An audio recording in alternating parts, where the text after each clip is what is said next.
Hello, this is Mrs. Gilstrap from Norman High Library, and I'm going to show you guys how to use EBSCOHost today to do some research. EBSCOHost can be found on our Research tab on our library website by Googling Norman High Library.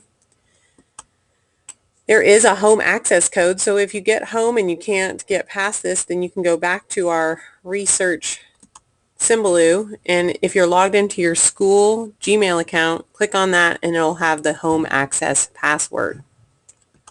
EBSCO is basically a database that allows you to look at any periodical that's been published in the last 20 years or so, and it's available for you at home or at school. You have these databases over here, and we also have this one here. So Student Research Center is designed for middle school to lower high school students. So we're going to look at it today because we're going to be looking at social issues. So one of the topics here is current issues, so you can do a browse like that. See what you got in here. I'm going to look for gun control, see what comes up. And again, these are things that are published in periodicals, magazines, newspapers, radio, transcripts, news, those kind of things. So here's something that was published March 9th. Today's March 12th, so got really relevant things here. Okay, so you click on the title, you decide to read it, and you're going to use it.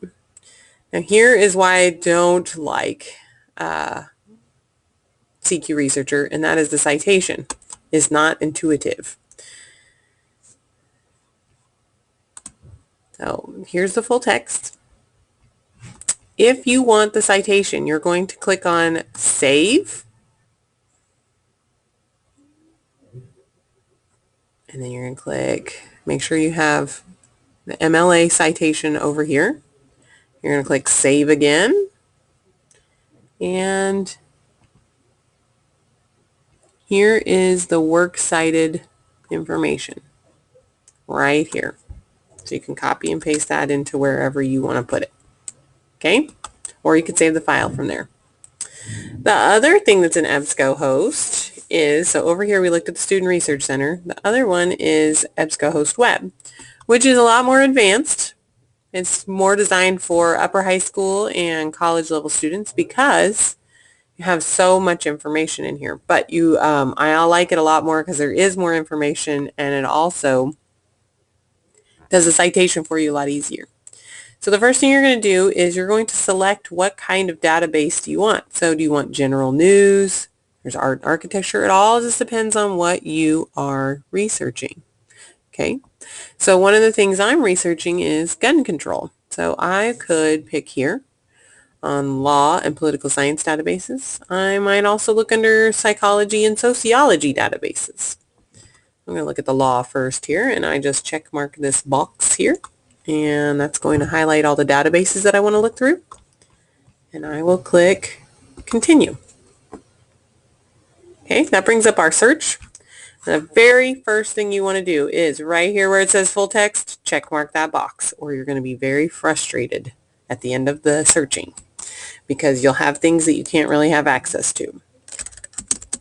Now, we can get very specific. Okay, you can use these instance access helpers.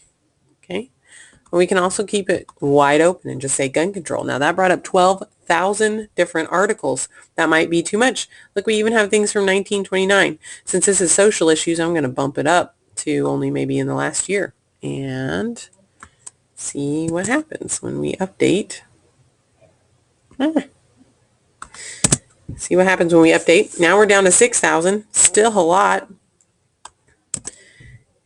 Now I'm going to see if I update again. Come on. Okay, we got down to 3,000, and now I can say maybe I only want things that are academic journals or only things that are magazines. Depends on what kind of research you're doing. Okay, so you'll have to decide what you're interested in. Okay, so I'm going to pick this academic journal article. I can click on the title, and that will take me to the article, and it's a PDF, so that means it looks like it was in the magazine. So I can read the abstract. There's some charts and graphs here, those kind of things.